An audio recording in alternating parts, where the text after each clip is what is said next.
చెప్పే తప్పైతే ఏమనుకోవద్దు, పేరెంట్స్ ఏమనుకోకండి దయచేసి. ఎందుకంటే మా అమ్మ కూడా నన్ను అడిగింది, నేను I will speak from personal experience. మా అమ్మ కూడా నాకు చిన్నప్పుడంతా చెప్పిందారే మన ఇంట్లో ఎవరు డాక్టర్ లేరురా, కావాలి అంటే. ఈరోజు నిజంగా ఒక కొత్త డెఫినేషన్ ఇక్కడికి వచ్చిన తర్వాత నేర్చుకున్నాను. ఇన్ని రోజులు ఎంబీబీఎస్ అంటే నేను అనుకున్నది bachelor of medicine, bachelor of surgery. But మా బాప్ కా బడా సప్నా అనే కొత్త డెఫినేషన్ కూడా ఈరోజు మళ్ళొకసారి నిజానికి it's actually a fact. Most families do not have a doctor, and their dream and their ambition, మా ఇంట్లోంచి మా పిల్లోడు లేదా మా అమ్మాయి మొట్టమొదటి డాక్టర్ కావాలి, మొదలు మా వాళ్ళే ఉండాలి అని ఒక అంబిషన్ ఉంటుంది. కాబట్టి చాలా మంది పేరెంట్స్ మాదిరిగానే మా అమ్మ కూడా నన్ను అడిగింది డాక్టర్ అవ్వమని. అయితే ఇక్కడ మరి ఈ సీక్రెట్ చెప్తే మీడియా వాళ్ళు చూపెట్టేస్తారు కానీ బట్ చెప్పేస్తాను. డాక్టర్ అవుదామని నేను కూడా మా సంజయ్ లాగానే ఇక్కడ చదువుకొని విజ్ఞానంలో ఇక్కడ ఫస్ట్ టైం అపియర్ అవుతే నాకు బి ఫార్మసీ ఏదో వచ్చింది. అప్పుడు ఇన్ని సీట్లు లేవు, గవర్నమెంట్ సిస్టంలో ఇన్ని సీట్లు లేవు. అప్పుడు ప్రైవేట్ ఇన్స్టిట్యూషన్స్ కూడా లేవు తెలంగాణలో. I'm talking 1993. I'm really old man. So ఆ రోజుల్లో మాకు ఆప్షన్ లేక ఇక్కడ నాకు బి ఫార్మసీ వస్తే రెండే ఆప్షన్స్. ఒకటి అవుతే లాంగ్ టర్మ్ చదవాలి, చదివి 500 రూపాయలు ర్యాంక్ తెచ్చుకోవాలి, తెచ్చుకుంటే సీటు 500 ఇంకంతకంటే తక్కువ. అప్పుడు నాకు 1600 ఏదో వచ్చింది. So I had no choice. రెండవది బయట స్టేట్లో చదువుకోవాలి. అప్పుడు కర్ణాటకలో అక్కడ కేసెట్ అని ఉండేది. ఆ కేసెట్ రాయడానికి మేమందరం పోయాం, నేను సంజయ్ మేమందరం పోయినాం. పోతే నాకు కూడా సీట్ వచ్చింది కర్ణాటకలో. వచ్చిన తర్వాత నేను I was very happy that I was going to fulfil my mom's dream of becoming a doctor. So I came back all excited. I told my mom, she was very happy. Then my dad comes home. I think he was very busy politician, so I think he came after a couple of days.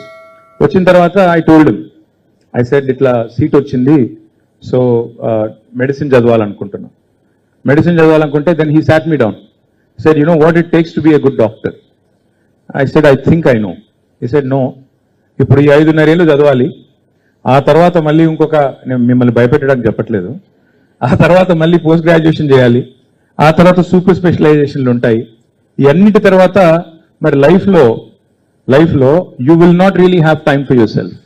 ఎందుకంటే అర్ధరాత్రి call వచ్చినా, ఎమర్జెన్సీలో ఎవరైనా phone చేసినా, you have to have the empathy and compassion and set aside your personal life. నీ పక్కన నీ వ్యక్తిగత జీవితము, నీ ప్రాధాన్యతలు, నీ వ్యక్తిగతమైన ఆలోచనలు ఇవన్నీ పక్కకు పెట్టి ఒక ప్రాణం కాపాడడానికి మరి పరుగులు పెట్టుకొని పోవాలి. 31-32 సంవత్సరాల దాకా చదవాలి. చదివిన తర్వాత జీవితాంతం మరి సర్వీస్ చేయాలి. ఆ సర్వీస్కి నువ్వు రెడీగా ఉన్నావా అని అడిగారు.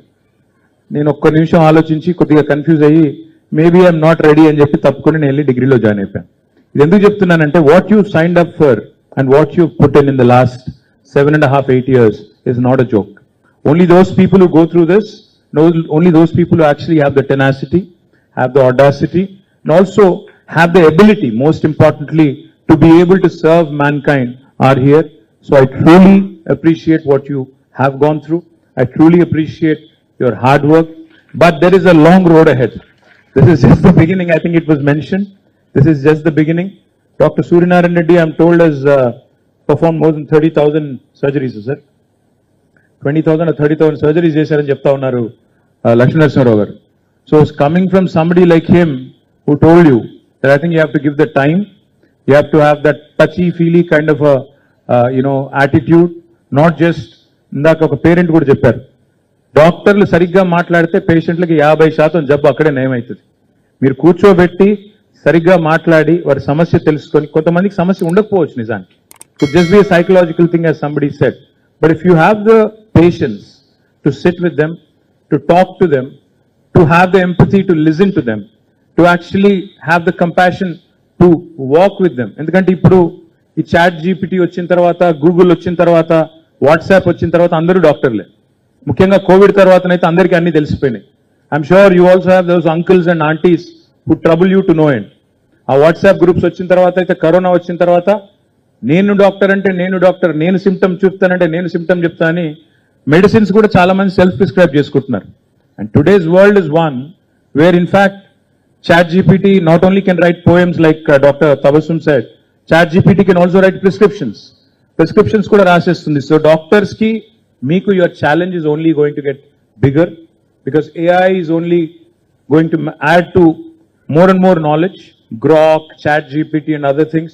So you'll have very demanding patients. You'll have very demanding patients who know a lot.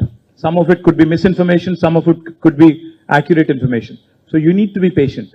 You need to have the tenacity, you need to have the patience, you need to have the ability and the will to serve with compassion. And Dr. Sanjay said, compassion and empathy. I would like to reiterate those words. You need those two to keep you going forward. I think I've spoken enough, will not say more. One last thing I'll tell you though, is that in days ahead, in times ahead, we've tried our best in the last 10 years to improve medical facilities in Telangana. Today, Telangana is probably the only state in the country which has a government medical college and a government nursing college in each and every single district. No other state in the country has this. But I think we need to do more and more. More primary, more secondary, and more tertiary and more super specialty happening all over, making Telangana the #1 state in India for healthcare. So I do hope you all will play a stellar role, a big role in all of this. Thank you. Jai Telangana. Thank you very much for having me.